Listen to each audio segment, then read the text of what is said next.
All right, welcome back to Real Amigos. We have an amazing guest today, Nik Shah, CEO of Homes LLC. If you've been paying attention to the housing market, you've probably come across many articles. One I just saw from Fortune. He did an interview with Lance Labert talking about the housing market, talking about what was happening. So I appreciate for the people that jumped on to this special Real Amigos at this special time on Friday. Nik Shah, good to see you. Thank you. Yeah, great to see you both. Awesome. Well, tell us a little bit. So I want to get into the Austin market and what you think about the Austin market, because that was part of what you've talked about, I believe, with Lance Lambert. But I want to get into kind of a little bit about you and your company, if you don't mind sharing. Yeah, absolutely. So Home.LLC we are building Home.LLC to become the home of home ownership. And we want to help people buy homes, own homes, and sell homes on our platform. And we are slowly, continuously building towards achieving that utopia. Amazing. Okay. So you last year for 2023 came out with a prediction for the 2023 market. You said, if I'm not mistaken, between 4 and 6% is what I think you said. And we ended up right around the 4% range, positive year over year. Take us through how your company does the data behind that, because I know they talked about in the article, but I'd love to hear it from you. Yeah, so depending on which home price index you look at, we'll probably end 2023 around 5.1%, which is exactly in the middle of the range. The 4% number is still November because Case-Shiller index, data is reported 2 months late. So yeah, we were pretty accurate in our prediction. And the reason, primary reason why we were more accurate than everyone else is we were able to factor in the effect of supply much more effectively than all other housing economists in the country. Everyone in the country could see that demand was declining, and almost every housing economist predicted that. And for whatever reason, their models also predicted that supply would increase, leading to home prices flattening or even decreasing. I mean, we have seen predictions go all the way down to minus 22% in annual home price change to like plus 3%. We were the most bullish as well as most precise in this. So what happened in 2023 was, yes, demand fell. Demand, if you look at mortgage loan origination data, it was down. If you look at home sales ended between like 4 to 4.3 million for the year versus close to 7 million in the previous year. So home sales were down dramatically, but supply fell faster than demand. Right. And supply, what most people in the country don't realize is that a super majority of supply comes from resales, not new construction. So there are 3 types of supply. There's supply when you sell your current home, that's resale. There's supply when you build a new home, that's new construction. And then supply when you're forced to sell your home, which is delinquencies or foreclosures. And resales historically have made about 90% of supply, plus or minus. Last year, resales made a much smaller percentage of supply. They made something in the range of 70% of supply because there was just no resale supply. I mean, I'm sure if you talk to most homeowners in the country, especially a super majority of those who lock their rates sub 6%, sub 5%, sub 4%, I'm at a sub 3%. Most people are just not looking to sell their home unless they're forced to. Why would you let go of such a low mortgage? So most supply of inventory comes from resales, and in resales, most resales were locked into a super low interest rate, and that supply dropped way faster than demand for homes fell. And because of that, when people did go out to buy homes, about 4 million homes were still sold in 2023. When those people went out to buy homes, there just weren't homes available for sale, so they were still forced into competitive or pseudo competitive situations where they had to bid at least at listing price or very close to listing price to be able to buy their home. And that's what led to home prices growing. The second reason why that happened is just the way Case-Shiller index calculates data. So the way indexes calculate data is based on repeat home sales data. So they track the price of a basket of homes over time, over repeat transactions, to see how those prices changed. And most of the homes coming to market, at least in supply constrained markets, not Texas, but if you look at the coastal markets, were homes that were coming on sale from many, many years before, right? Where the homeowner had deceased, or they were living in the home for 20, 30 years and just wanted to sell the home and downsize. And those homes obviously got the fair price on the market as well, right? So fundamentally, in the end, supply declined faster than demand, and that's why home prices still increase in 2023, and that's the reason why we're still thinking home prices will keep increasing in 2024. Interesting. I want to get to your 2024 prediction. One question I had was, you said that everybody saw that the buyer demand was dropping or going to be dropping, but then supply dropped faster than demand. What was it that how was it that everyone saw demand dropping? Was it primarily because rates were going up at such a quick pace? Is that why demand fell? Or was it just fatigue in the market? Yeah. So if you think about demand, it comes from three factors, right? There is overall demand, which is population growth and demographic changes. And there are a lot of tailwinds there, right? But US population is still growing, as well as the millennial demographic is finally hitting the 30 to 40-year age range, which is a prime age range for buying net new purchases of homes, right? People buying first-time homes, where you move out of a rental unit and buy a home. So you're a net new home owner in the market. So that is the first category. Second category is affordability. Like, do I want to buy a home? Second is, can I afford one right now? And third is desirability. If I want to buy a home and I can afford it, is this home home desirable enough for me? Is it in the right market and the right neighborhood for me? In terms of population demographics, there were tremendous tailwinds, right? In terms of affordability, yes, affordability took a massive hit. Affordability is near all-time lows right now, not just because interest rates are high, but also because incomes didn't keep up with the rate of home price increases. Home prices have increased 40% in the last 3 years. Incomes have not. So yeah. Affordability has taken a massive hit, but at the third demand came from desirability, right? Which is like, people still like, there's something about in your 30s, when you're starting a family for the first time, there's a primitive need that kicks in, saying, I need a permanent roof over myself, I need a permanent shelter. And there was still strong desirability. So while affordability took a hit, demographics and desirability did not. Nik, we've seen a lot of people relocate as a result of this home affordability. Do you see that trend continuing over the next year or 2 years? Yeah, so we call it domestic migration, right? So domestic migration is a big factor in states, especially like Texas and Florida, where they make up a decent percentage. But if you look at really double click into domestic migration numbers, it's a pretty small fraction. Like California, yes, California has a population of about 39.5 million, 40 million, plus or minus 5%. California lost about 400,000 residents, right? But for California, that's like a 0.1% decline, if my math is right. But when those 400,000 people go to a state which is only 3 million population or 2 million population, then they see a real percentage increase in demand, right? So the story is true in both scenarios, where yes, New York, California have seen negative domestic migration since years. Like the population of New York and the LA metro area has been declining since 10 years. Yet home prices have kept increasing there because incomes are increasing faster than demand is decreasing, right? It's basically mass gentrification. So yes, domestic migration does play a role. And when you see people, in Texas and Florida coming from California and New York, people with higher budgets, because most of their incomes come from high wage industries like tech and finance, and they buy a home, or they are able to bid on a home and buy it when there are multiple bids on a home. It kind of feels real to you, but it's still in the single digit percentages or small percentages of the total demand. Most of the demand still comes from domestic demand from local in the area itself. Domestic migration is real, but it's not as big. It's not like 10, 20, 30, 40% where you see a real change, right? It's still in the low single digit percentages of the overall population. One thing that I've talked about, Ian and I have talked about on my channel and on Real Migos, this is the Real Migos part of the channel.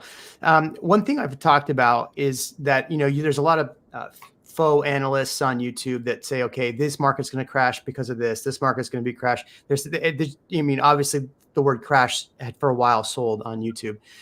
Yet one thing that I never saw any of these people really talk about was the amount of people, if you look at domestically, moving into that 33 to 34, 35 age range, which is the prime buying range. And it's the highest it's been and going to be for a very long time right now. So that's why I've said demand isn't necessarily going to go away. Affordability will chip at that. But when you have that many buyers in the pool, now the question we'll see going forward, I'm sure you're looking at, is this silver tsunami around 2030, when a lot of these people that are unfortunately moving on to new locations, and I don't mean physical locations, is that something that you've put into your analysis as well when you're looking at 24 and beyond?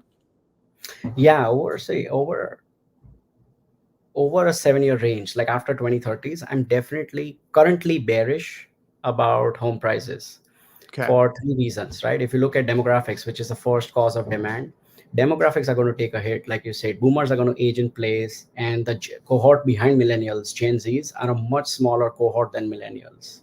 Mhm. So the population of Gen Z is looking to buy homes is going to be a much smaller cohort of demand. The second is affordability. It's like when Gen Zs do come into the market, they will face a steep affordability challenge, right? Much steeper, because home prices will keep growing or staying stable or growing gradually over the next 5, 6, 7 years.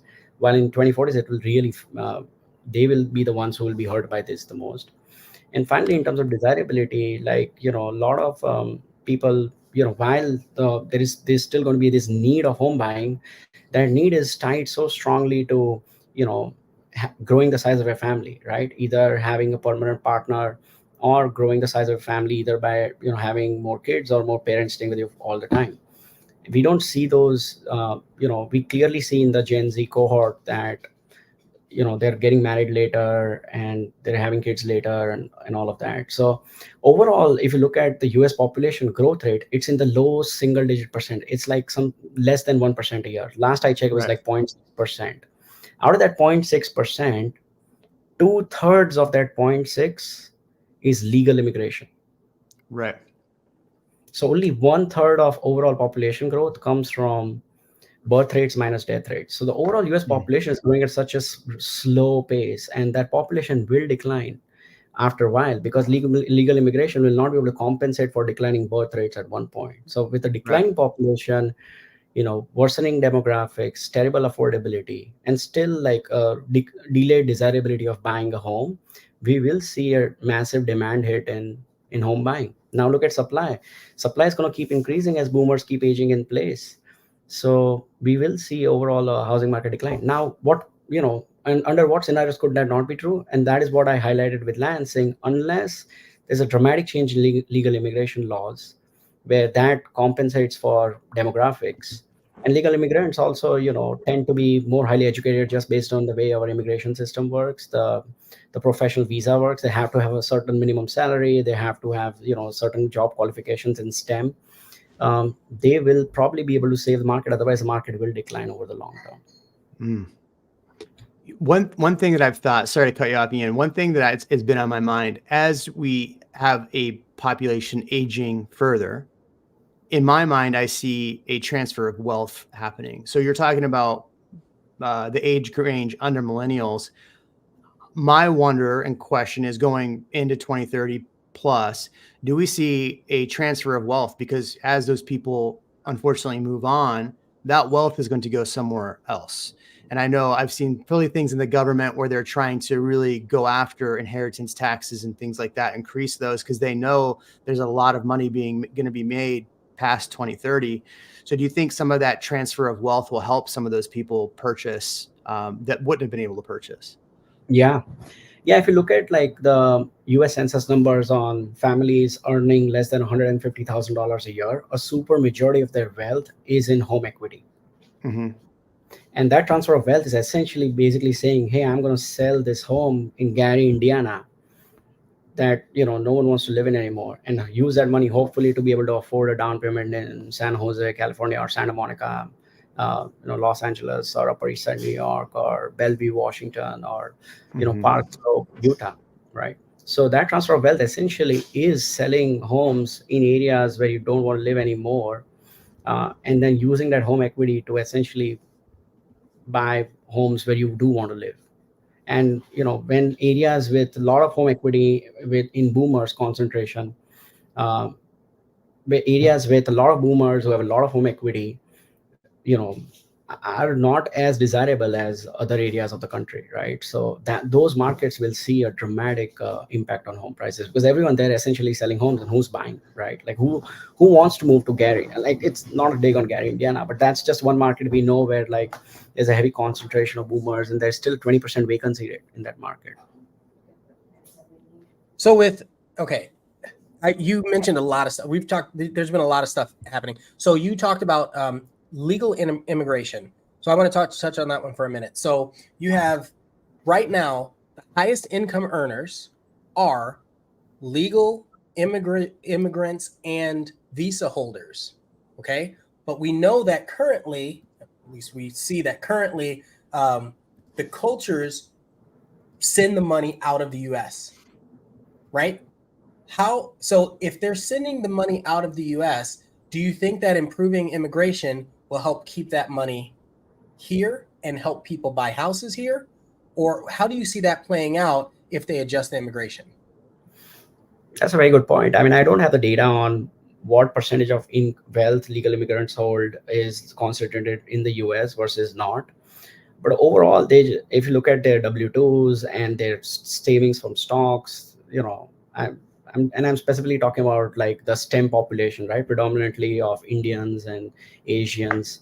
They tend to have, just from a segmentation perspective, Indian Americans are the highest median income in the country, right? It's Exactly. about $120,000 versus the median income in the rest of the country is about $60,000. So they based on W-2s and all that, they're just like more capable of buying homes, right, than others, and more capable of bidding more and right. using. But I'm looking at it like if the whole idea is that you're immigrating your family, but you don't have a family that can come over and work with you, why would you buy the nice new construction large house?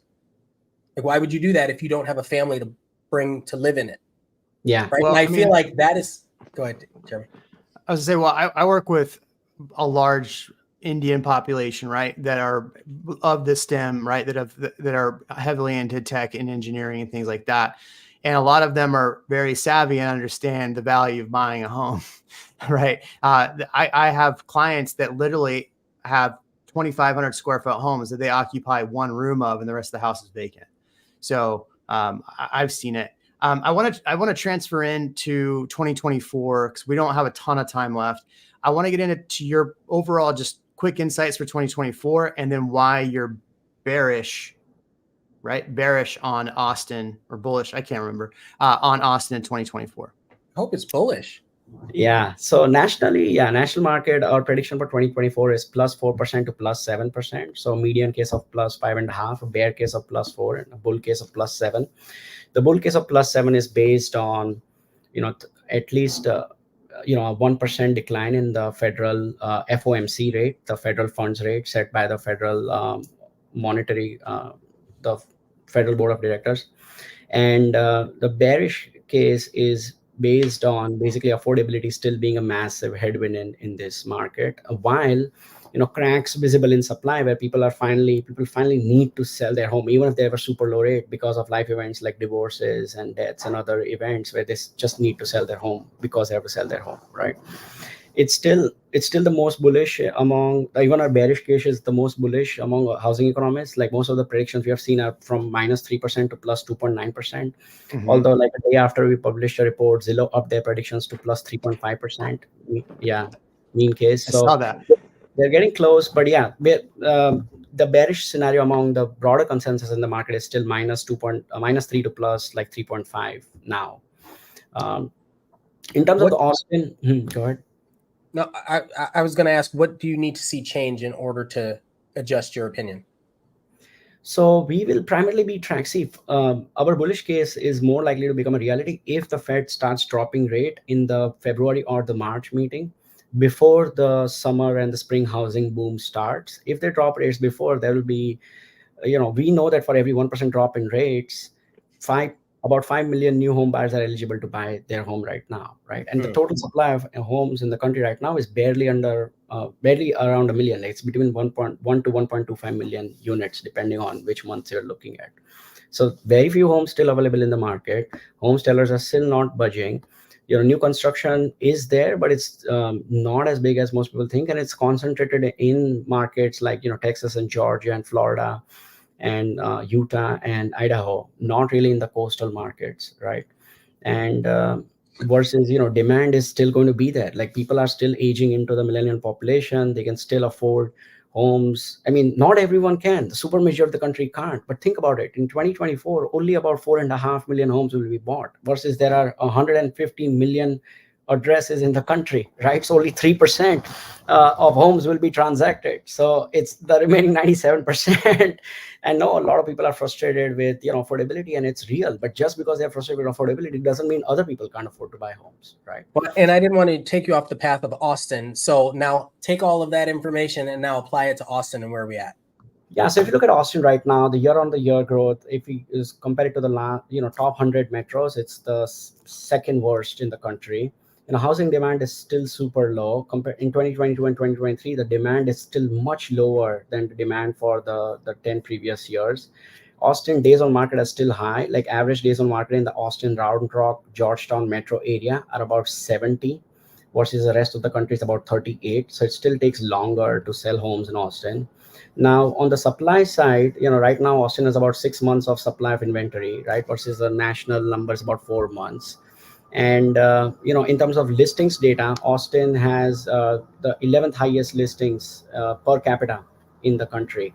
So there's still a lot of supply available and not enough demand. Now new supply is still being built. This year permits for new construction were lower than last year. They were lower by about 25% than last year, which was lower than about 30% from the year before. But it's still a lot, right? Because a lot of home builders flock to Austin. And housing is if you look at housing as a commodity, there's no cartel in supply. Like OPEC has for oil prices, there's no cartel among home builders saying, hey guys, relax, let's all not build together and oversupply the market, right? So overall, we still see a lot of supply in Austin. Homes are taking about 70 days to sell, and demand is still not like fully there yet. So our bear case for Austin this year is -2, but bull case is +2. So our broad prediction for the Austin 2024 housing market is -2 to +2%.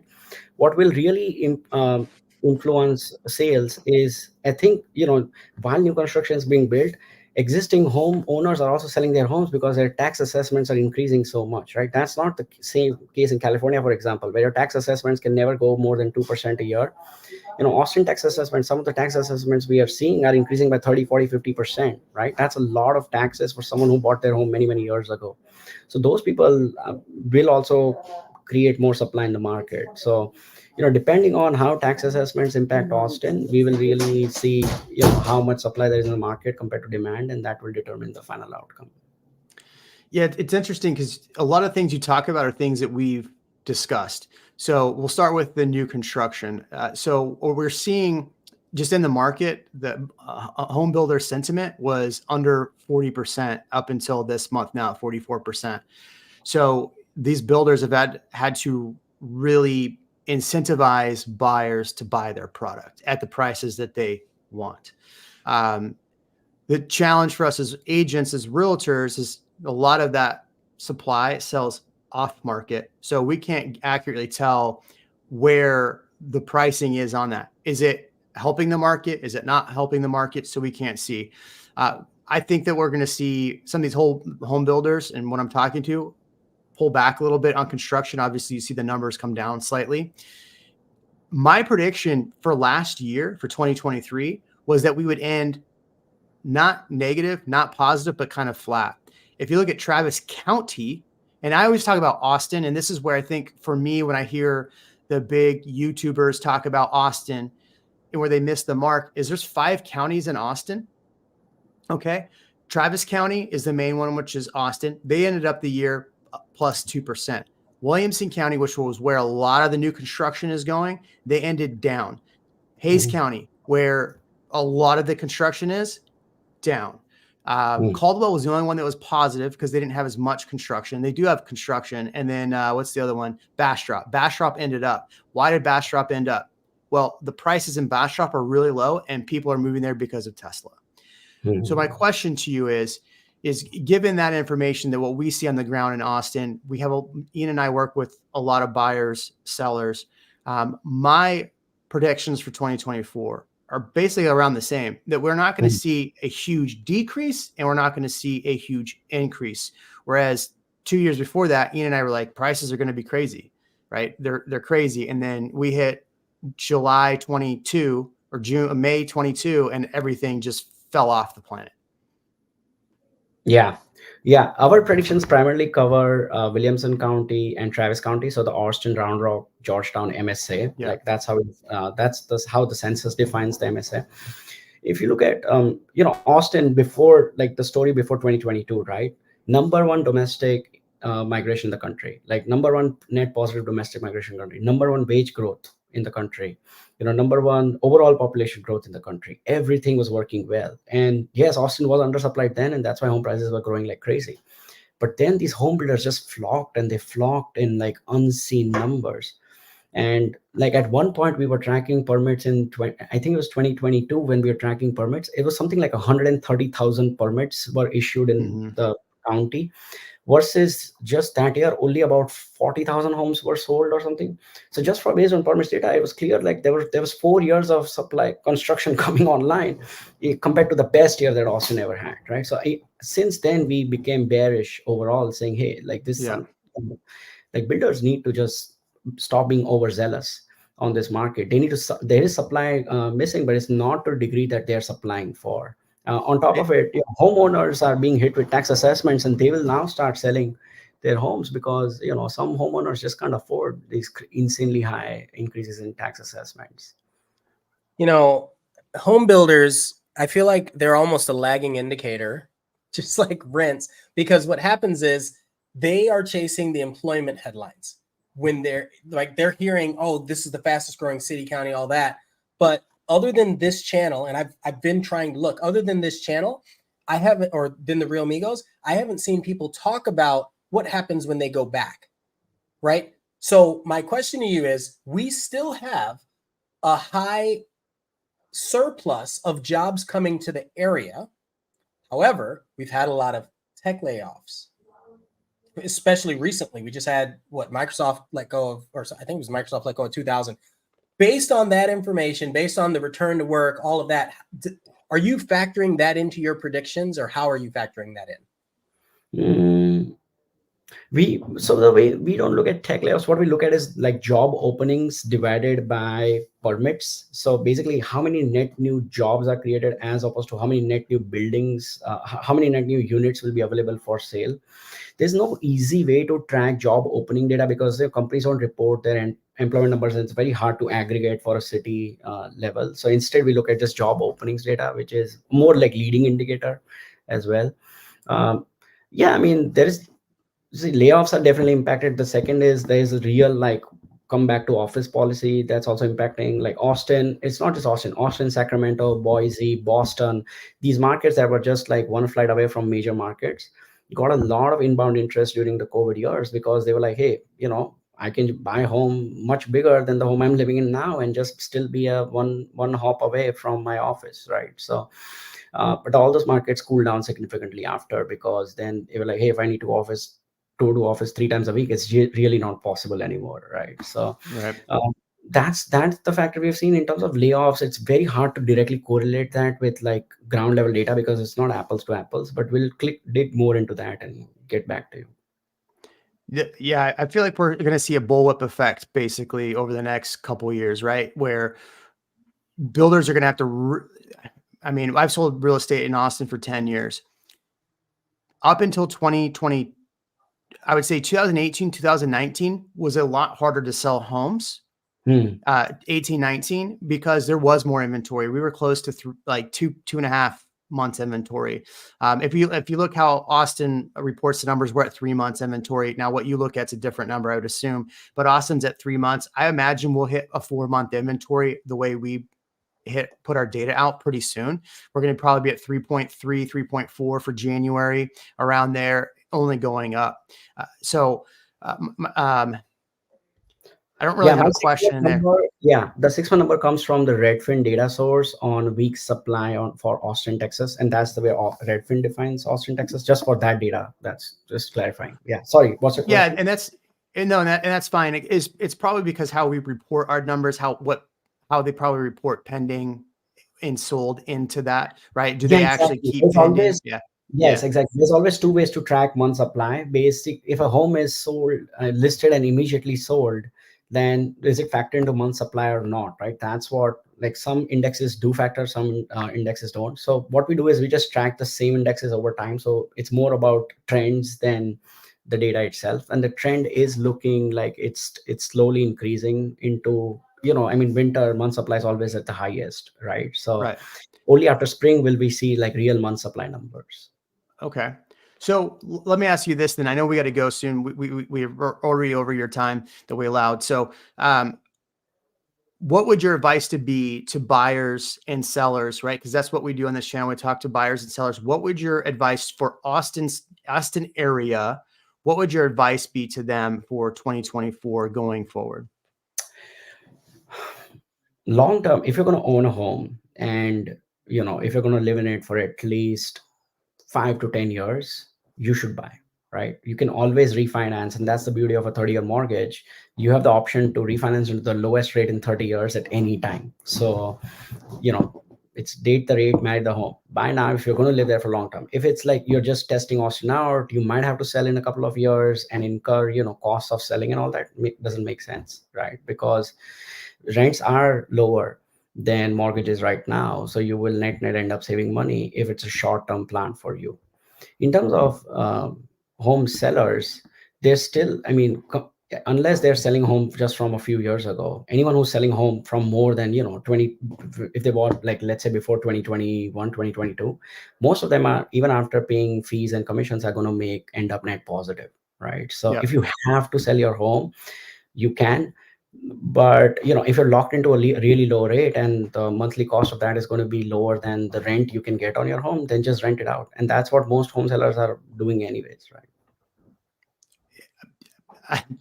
I feel like you took the words from both of our mouths that we constantly say. It's really funny because there's a lot of people out there that are they just hate realtors, right? All realtors just sell homes, right? And Ian and I are always like, hey, look, if it doesn't make sense, don't buy. And then we're always accused of telling people to buy all the time. Well, when is the right time to buy a home? When it meets your budget and you can afford it and you're going to live in it a while. That's the best time. So is right now a good time to buy? Yeah, I think right now is a great time to buy. That being said, I think it's a great time to buy because I think over the next 2 years, you're going to see the bottoming of the market for Austin. We're seeing that boomerang effect, right? That bullwhip effect. Builders will start pulling back. All of these large scale multifamilies are going to start pulling back. And then that bullwhip's going to start to come back a little bit. And so, I think we're at the kind of the start of the bottom of where our pricing is going to be. And then it's going to start gradually going back up. That's my prediction for the Austin market. So I'm telling buyers, look, if you're going to buy right now, make sure you hold. Don't exactly what you just said. Don't buy and sell in 2 years. I think a lot of people that bought at the height of the market are now in trouble. And that's why we may see some foreclosures coming up, is because they bought in high and circumstances changed back, had to go back to work or whatever it is. Yeah, absolutely. Delinquency data is increasing. Like month over month, quarter over quarter, year over year. But it's still, there are 2 things about it. One, it's super low compared to 2008. It's still about 3 to 4%. Compared to 2008, it reached like high single digit, low double digit percentages. The second is delinquencies are not translating to foreclosures. Most delinquencies after 30, 60, 90 days of missed payments are just selling their home if they have positive equity in them, because it makes more sense to sell the home and cash your equity out than go to a foreclosure and lose everything, right? So, but yeah, people who have just bought in the last 2 years and have to sell right now, it doesn't make any sense to them because they're going to lose, so much money in fees and commissions, plus in their home drop in, value, that they will either take a net loss or they will, Just it will happen. It will recreate the same scenario as 2008, where the average home tenures will go up dramatically because now you're just locked into your home for a very long time because it's so much underwater compared to when you bought it for. Yep. So I'm going to ask one last question, and it's a political question, but I'm not looking for a political answer. Okay. The question is, do you think, however the election sways, will affect the home market in Austin? Very clear about that. Do you think, based on what direction it sways, it will affect positively or negatively the home market in Austin, Texas? The only criteria that we are tracking with respect to elections is, it's not just who comes into the White House and who comes into Congress and Senate, but also how influential the White House is over the Federal Open Market Committee, the FOMC.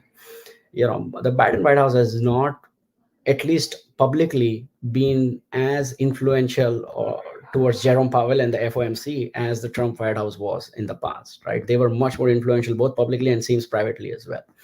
So, the Fed, there are still a lot of detractors of Fed saying, hey, they increase rates too high too quickly and they need to drop them, right? Versus there are a lot of people who are like, hey, let's stay higher for longer, but keep decreasing 325 bip drops this year. I think the Fed policy is going to be much more influential on the Austin housing market and the national housing market than anything else. And the results of the election are only correlated to this in terms of how influential they are to the Federal Open Market Committee than anything else. That was a beautiful answer. Yeah.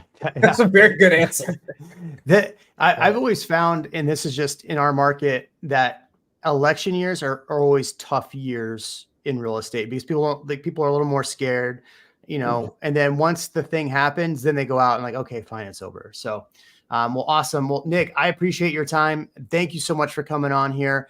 If you ever need anything from an Austin agent in the future, you got 2 ones right here that want to be. Yeah, I'll definitely come over. We'll grab a drink. Yeah, absolutely. Okay. Next time you're in Austin, definitely send us an email and we'll definitely meet you up for a drink. We appreciate it. Absolutely. Hey, thanks so much for setting this up. Take it easy. Yeah. Thank you. Appreciate it.